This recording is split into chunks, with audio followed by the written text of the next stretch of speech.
Well, the Texas Soccer Summit rolls on. My name is John Arnold, senior writer here at the Striker Texas, generally covering soccer in North Texas and Dallas Fort Worth. Excited to host this panel for you, where we're talking about Qatar 2022, which we've noted is a World Cup like no other. We're going to get into some of the challenges, some of the difficulties, and also some of the positive elements, the joys that come with traveling to a World Cup in general, with potentially going to this World Cup in 2022. What makes this World Cup so different? What makes this World Cup so unlike any other, as we've noted in the title of our panel? And to help me break it down today, I'm excited to welcome one of the most well-traveled men in American soccer, and that's American Outlaws board member Donald Wine. He's just off of a flight from the She Believes games this weekend. They did not make that tournament easy to say. He's just off a flight from supporting the U.S. women's national team. He's going to be doing it again in our state, in the Lone Star State, this week, but he's also gracious enough to take the time to explain a little bit about soccer travel, about what he does. So, Donald, thanks for joining us today. Looking forward to having you as part of this discussion. John, thanks for having me. Thanks for the invitation. Absolutely. So let's start a little bit about your background, Donald, because I mentioned you're an AO board member. I saw the other day U.S. Soccer did a very nice video celebrating your 100 caps. Not many people go to that many games, maybe in their entire lifetime. You've done it, traveling, supporting the U.S. When did this start for you? When did the bug bite? And when did you say, this is something that I want to do? Well, for me, it was 2008, and my best friend from law school was living in New York, and he's like, hey, I can get tickets to the U.S.-Argentina game.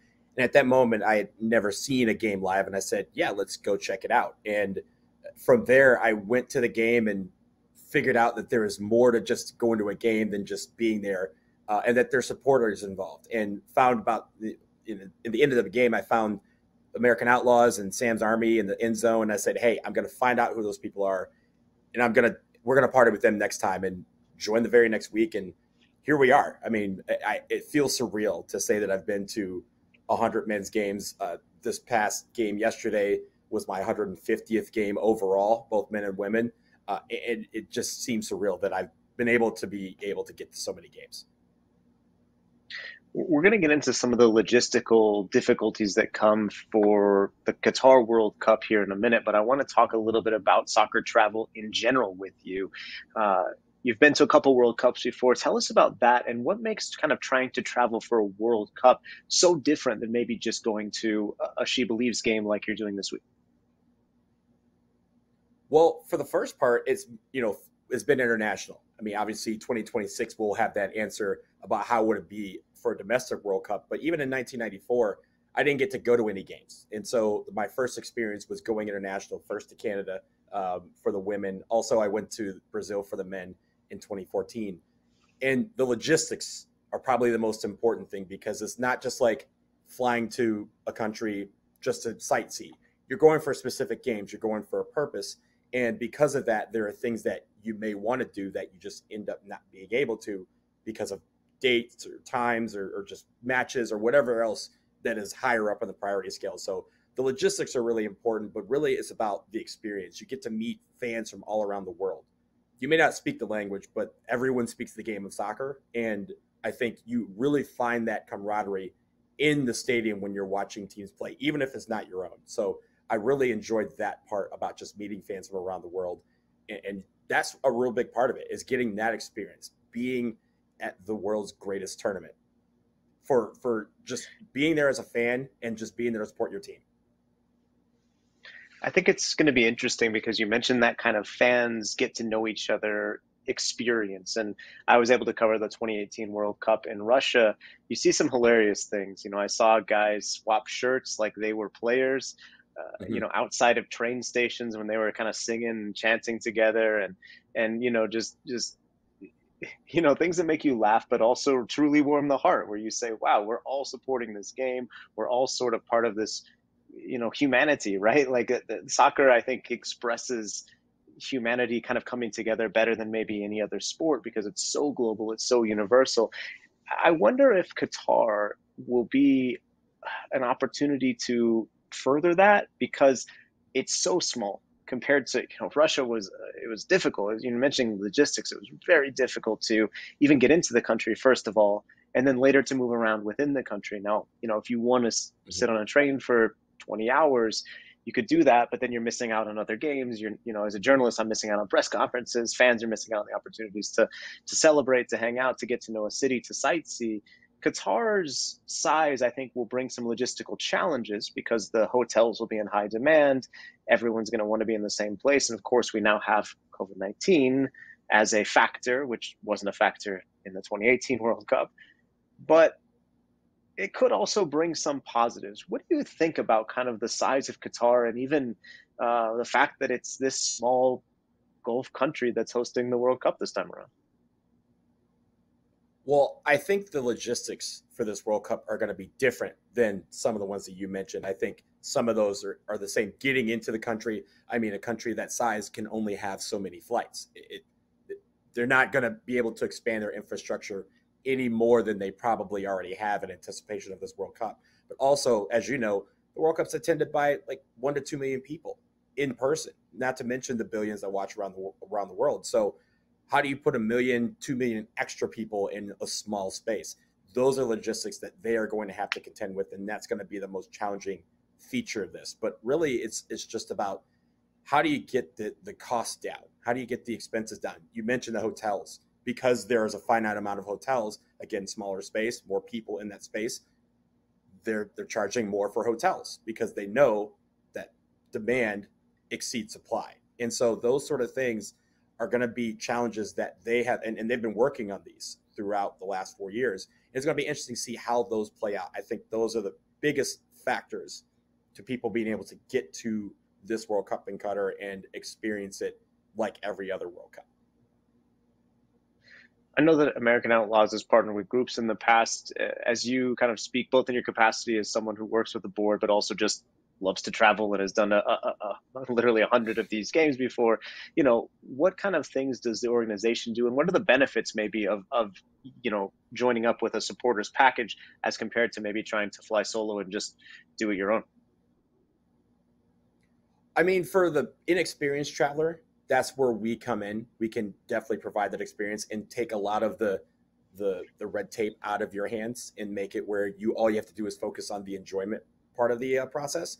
But I think for us, it's very important to understand that the World Cup can be something that average people can attend with average, affordability. Obviously, this World Cup is going to be more expensive than most for the reasons that we have just talked about.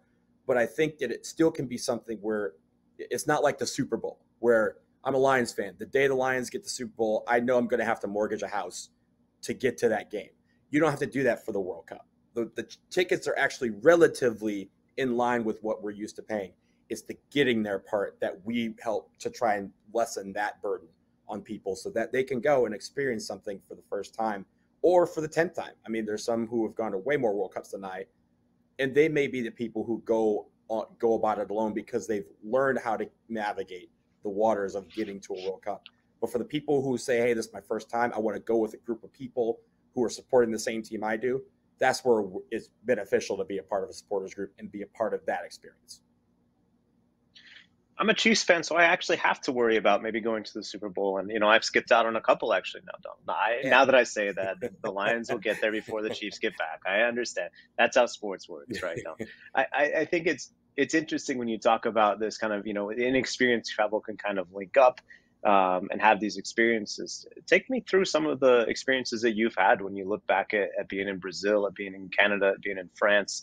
Men's or women's World Cups, what are some of the benefits, I guess, and some of the times you remember when you look back and you say, wow, I was there and this was a special moment to me because I was in this atmosphere of traveling with supporters who maybe before, maybe not, but at the end of the trip, you sort of become friends. Well, I'll tell you a quick story about Brazil because I think it's an important one. When you're mixing with the locals, you want to try and learn a little bit of the language because it drops down a lot of those barriers. And even if you don't know all of the language, the fact that you're attempting to meet them halfway or go towards them instead of just saying, I'm going to speak English, will take you to worlds that you'll never do if you just spoke English. I say that because in Brazil, we all learned Portuguese before we went. And while I've forgotten a lot of it, down there, it was beneficial because I knew Portuguese and I knew Spanish. And because of that, I didn't really have to rely on someone speaking English. Because of that, I was able to go on a tour with this cab driver, and he took me to the parts of Natal that no one would have ever ventured in. It just took me on the sites and basically gave me a driving tour of the city.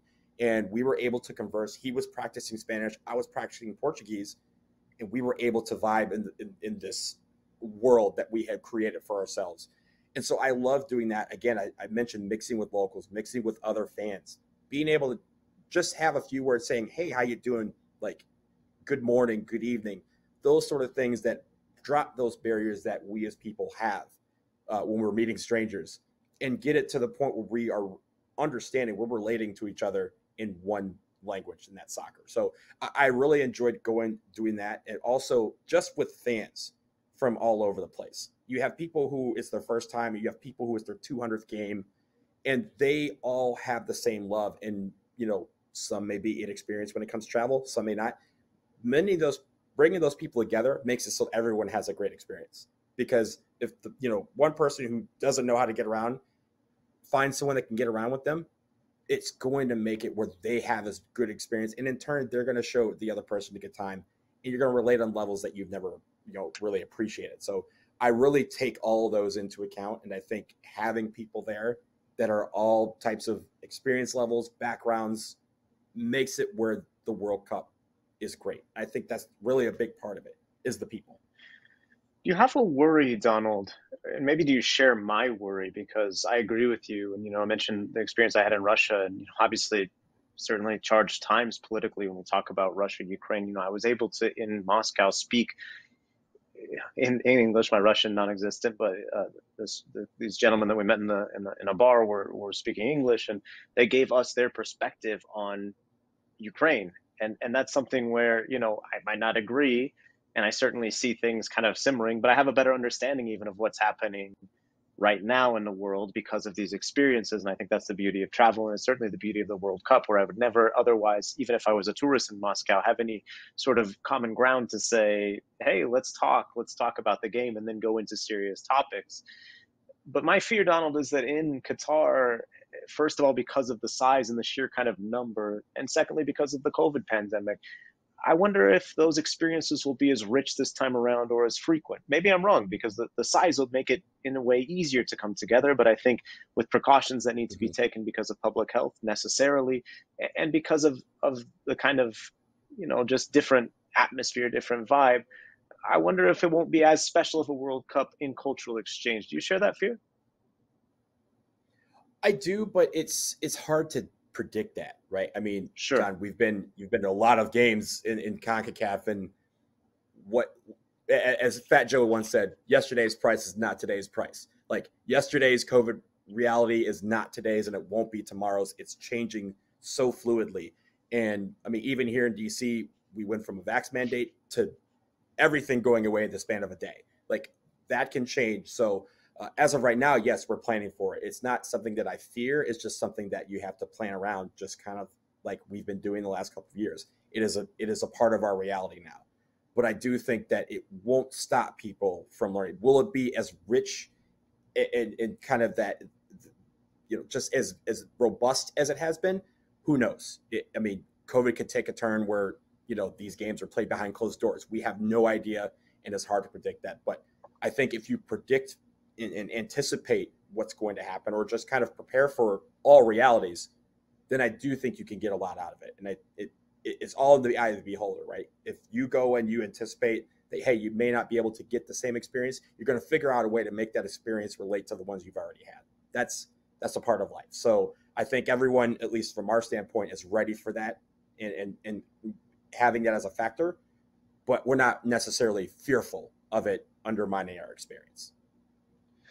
Tell me also, Donald, about what AO is doing to make sure supporters feel comfortable in their own skin, especially LGBTQ community members, because I know that's something that you guys have done a great job making sure that soccer is for everyone in this country. That's something that I've seen AO really practice what they preach. And Patrick Villa's army, who hopefully one of their members will be able to join us today, I've seen them take big steps in trying to make sure that members of the LGBTQ community feel welcome at Mexico games. So I've always been heartened, I guess, seeing what supporters groups in North America, in this region that I call home and consider kind of my passion, CONCACAF, have done. Mm-hmm. And yet you look at the laws of Qatar, and they're quite harsh against people who are members of those communities. And also maybe we start there, and then I also want to ask about the other one, which is drinking, right? This is something that's not permitted in Islamic countries or in certain zones of Islamic countries, and is so linked, whether good or bad, mm-hmm. with supporting football, with supporting, your team, with enjoying soccer. In our country, I think, sponsorship, et cetera. So what is AO doing, first of all, for the LGBTQ community, if we can start there? Yeah, I'll start there because I think that's the most important thing. We can talk about drinking all day. But I do think this is one of those things that is tearing people apart. There's some people who want to go to a World Cup, but they won't go to this one. And they don't know if they'll be able to afford the next one, even if it's here. And they also know that these opportunities come, very infrequently. Even if FIFA wants them to be more frequent, we want them to be every 4 years. So we have that as a paramount thing. First of all, everyone is going to be safe with us. Everybody. Does not matter who you are. Doesn't matter what your skin tone is, who you love. We don't care about that. We will back you up and we will have your back. And I think that's something that in 2018, we were talking about it if we had made the World Cup there, because they had a big problem against people of color in Russia. And that was a big factor for a lot of people not going to that World Cup. So we definitely understand people who feel that they can't do it because of one reason or another. But the people who want to go and they're LGBTQ or they're Black or they're Asian or whoever, we will have their back. We will not stand for any type of homophobia or racism or anything going on at these World Cups. And if there's an instance where it presents itself, we'll be there to stomp it out. And we'll be there to have their back and say, look, you're cool with us. You can be who you want to be and express yourself in the way that you feel that you need to.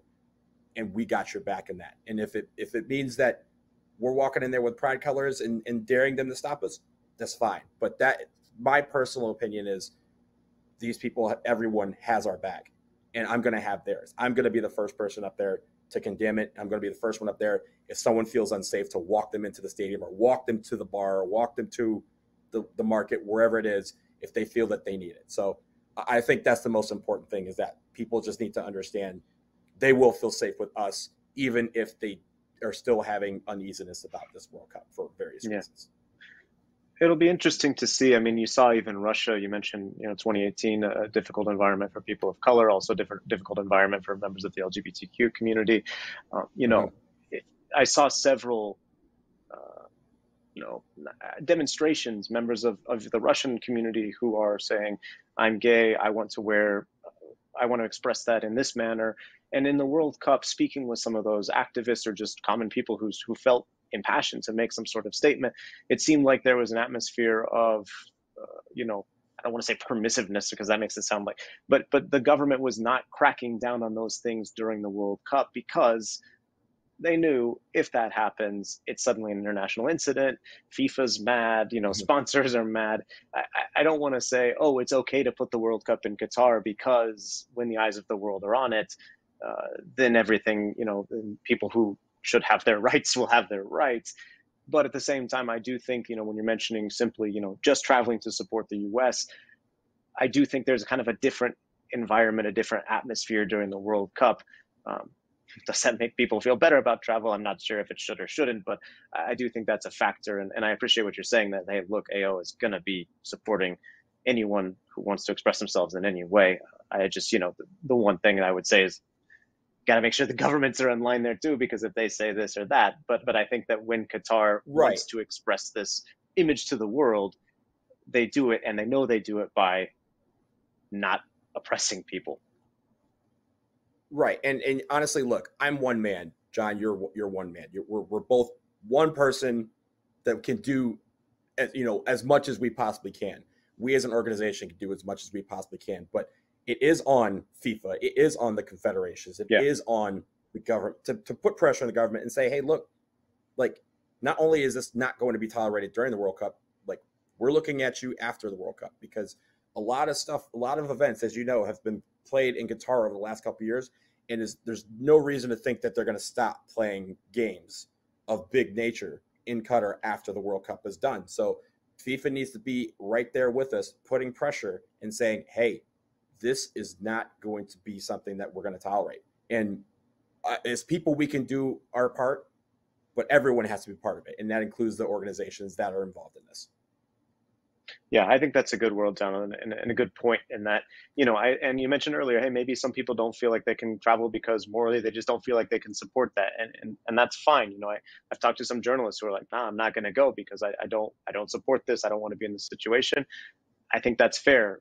But, the reality is it's happening. It's the biggest stage. And some of us feel like we want to support our country there. In your case, I want to tell those stories. In my case, and sometimes those things overlap. And you guys say, as a group, we make this statement. And I say, as a journalist, I tell this story because it's something that's important to me or to you guys to sort of to remind people of this message that even though we're in this country where perhaps we don't agree with the way that certain groups of people are treated, we can try and make something a little different, something less serious, as you note, but something that I think does come up, and I'm sure you guys are getting a lot of questions, is the drinking. It's so linked, I think, drinking culture and soccer. And look, I enjoy drinking a pub. I enjoy having a beer and watching the game. I also hope that there are spaces where people can not drink a beer and enjoy watching a game if they don't want to, right? But what are the sort of what have you guys been told? What's the communication? And when people are asking you, hey, can we drink in Qatar? Kind of what's the overview? So far, it's been a mix of things, right? Because if you think about it, in every World Cup, there are some of these laws that are local that have to be kind of, discarded for the World Cup. Case in point, in Brazil, they passed a law saying that you could drink in stadiums because before that you couldn't drink alcohol in stadiums. And that was probably pressure from Budweiser or whoever. But I think from our standpoint, this is a bigger animal. This is like a little bit different because what we're talking about now are probably zones where people will be able to drink. And those zones may be very small. They could be hotel bars. They could be a restaurant or something, but it's not going to be where you're walking the street having a beer. Like, this is not going to happen in this country. And I think people understand that part. And I think there are ways for people to have fun without necessarily relying on the alcohol. But I think it is a big part. I think FIFA will probably push to have them in the stadiums and have people be able to do that in stadiums. But it's honestly, that won't affect how we view the game. I mean, in France 2019, the beer was non-alcoholic, and we still had a great time in the stadiums with that. So I think there are ways to do it. And I think right now, I think they're focusing on the zones. What those zones will be, I have no idea. And that's what we're still working out. Has there been a surprising logistical hurdle as you start planning? And of course, we were joking before the panel started. US doesn't have that X by their name yet. They're not qualified yet, but it certainly looks good going into these final three matches of CONCACAF World Cup qualification. As you start to look toward November, December, are there anything that you've said, ooh, I didn't even think about that, but that's going to be something we're going to have to be on. We're going to have to take care of. We're going to have to be on top of that. Any surprise challenges that have popped up so far? Not yet. I think the biggest challenge has been the hotels or just the accommodations of how people are going to get into the country. As I said, the infrastructure is expanded, but can only expand so much for a country of that size. And Qatar Airways can only fly so many planes in a day in and out of the place. So the way they're setting it up, it seems like, is they're going to have it where people are going to, if they're, in Dubai or in Oman or in, somewhere else in the Middle East or Turkey, that they're going to fly in for a game, but they're not going to be able to fly out that day. They're going to have to stay the night. That's where this hotel crunch that we've been hearing about comes in. So I think that's the biggest hurdle. It's not a surprise, but honestly, John, I was in Cuba in 2017, so I'm not counting any chickens right now until they're deep fried and on my plate. So we still have a little bit left to do. We still have work in March, but once that's there, I think then we kick in a high gear in getting stuff ready. I don't want to make you relive Cuba, but I do want to hear, do you have a crazy travel story, whether it's CONCACAF, whether it's World Cup, just one that sticks in your mind where you're like, I can't believe that happened and I got out of it? Yeah. So in 2014, we were in Manaus for the second game that the U.S. had in the group stage, and we had flights that were canceled. Our charter plane was grounded for both planes. And so And then we had a crunch of people who were supposed to be on the plane, didn't get on the plane. So we had 9 fewer seats or whatever. And so I ended up flying back on the media plane to get back to Recife, which was 4 hours south of Natal, where we were staying. And we were trying to get a cab, and we all get in like 5 or 6 cabs. Our cab breaks down about a half mile outside the airport. And so he's literally coasting all the way, and he takes us to the depot where all the taxis are, and there's no more taxis for him to take out. So he literally says, jump in my car, I will drive you to Natal. So this random cab driver who didn't have a cab, we jumped into his Jetta that had a huge sombrero in the back for some reason, but we were able to fit 5 people in there, and he drove us 4 hours home. Now, I mentioned that story because of how funny it was, but it also served a purpose down the way, because when we did play in Recife, they had once in a century flooding. And because of the guy at the airport that set us up with those 5 cabs, that guy was able to guide 13 buses of American fans from Natal through the backwoods of Brazil to get to Recife and avoid all the flooding that cost so many people a chance to go to that game. So we were able to get to the game with time to spare because of the fact that we had this wild journey from Manaus to Recife back to Natal. Cabs, man. My story, my crazy World Cup story is also a cab. My cab, it's like hard to say if the city bus hit my cab or if my cab hit the city bus. But I was in Samara in Russia ahead of Mexico-Brazil knockout game, and we were taking a cab to watch, I believe it was France-Uruguay, and to watch in the city center in one of the fan zones and just, maybe do a few interviews and hang out. I was with a colleague of mine from Brazil. And yeah, the cab ended up pretty worse for the wear because of this accident. Thankfully, everyone walked away without any physical injury, just material damages. But that'll shake you up, man. That'll shake you up when you're in a cab versus bus accident, no matter who hits who. I will tell you next time I see you, I will tell you the story about how my cab in Costa Rica, not World Cup related, CONCACAF Champions League related, I was a witness to an attempted murder with said cab. That is not for this. It is way too long of a story to bore you with right now, but ask me next time I see you. I'll share those details. I will. Cabs, we need them, but sometimes they're a bit crazy. It's I'm telling you, that's where the stories definitely happen. So we've had some crazy cab stories for travel. Let's talk a little bit about the joy, and let's actually close with kind of some of the moments that can happen in the World Cup. Donald, we talked about some of the challenges that you guys are going to have to overcome, some of these difficulties, and some moral, I think squeamishness even about traveling to Qatar or making sure everyone feels welcome there and making sure people feel safe. Tell me at the end, why is it worth it? Whether it's a moment for you, whether it's just an overarching philosophy, in the end, why is this something that's going to be worth it for you, Qatar 2022, or just travel for soccer in general? What's at the essence of it? What makes it worth it? Watching your team play and just, seeing them walk out into the field, seeing a stadium full of American fans who have traveled from near and far to get there. I'll take you back to the 2019 World Cup for the women in France. When we played France in that quarterfinal, we had a march that had 10,000 people. It shut down the streets of France. Like the streets of Paris were littered with American fans. And we all knew we were going in there with one purpose. We wanted to watch our team win. And we knew it was going to be a great game. And to this day, that is the greatest game I've ever seen live.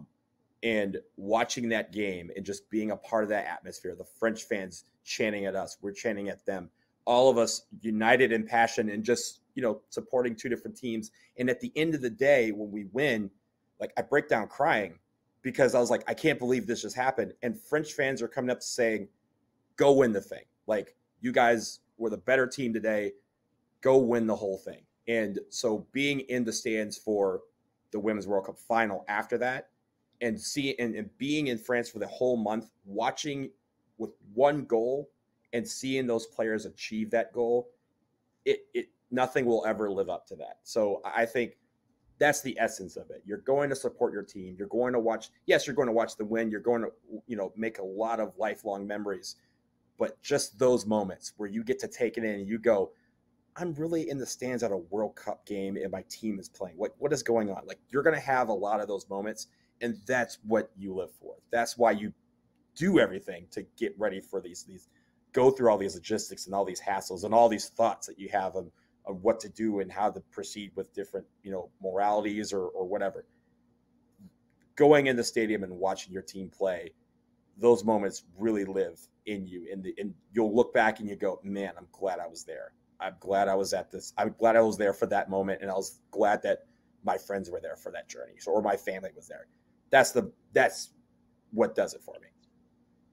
I think that's a perfect close because it sounds simple, but it's easy to get lost in some of these moments, these logistics, the discussions around it. The essence is looking, cheering, and seeing those 11 people representing your country, representing you, and hoping they do their best and doing your best to support them in the crowd. Donald, I really appreciate the stories. Mm-hmm. If people want to link up with you on personal social media, on AO social media, what's the best way to find you? Yeah, so for me, personally, at BlazingDW, that's on Twitter and Instagram. And I'm very active on Twitter, so come find me there. I also write for Stars and Stripes FC, so you can find us there covering the U.S. national teams at Stars Stripes FC. And then if you want more information about the American Outlaws and you want to link up with us for a game, you don't have to be a member to attend. It's free to attend for everybody. So join us at American Outlaws. We're there on Facebook, Twitter, Instagram, and we have our website, theamericanoutlaws.com. So check us out, and if you have questions, feel free to find us at a tailgate. Ask them. We're happy to help, and we hope to see you guys at our events. Donald, I hope you make a million more lasting memories, that you get hundreds and hundreds more caps, and I'm sure we'll talk to you about those stories down the road. Thank you so much for joining us today on this panel, Donald. Qatar 2022, a World Cup like no other. And viewers, thank you for joining us. Striker Summit continues. 3 more summits or panels the rest of the day, plus a full slate on tomorrow's docket as well. You can check it all out on the Striker Texas. Make sure you subscribe as well to the Striker Texas. We're trying to tell the stories of the state, telling the stories of everything going on in soccer in the state that we call home. Thanks so much for watching. We'll talk to you guys soon. Take care.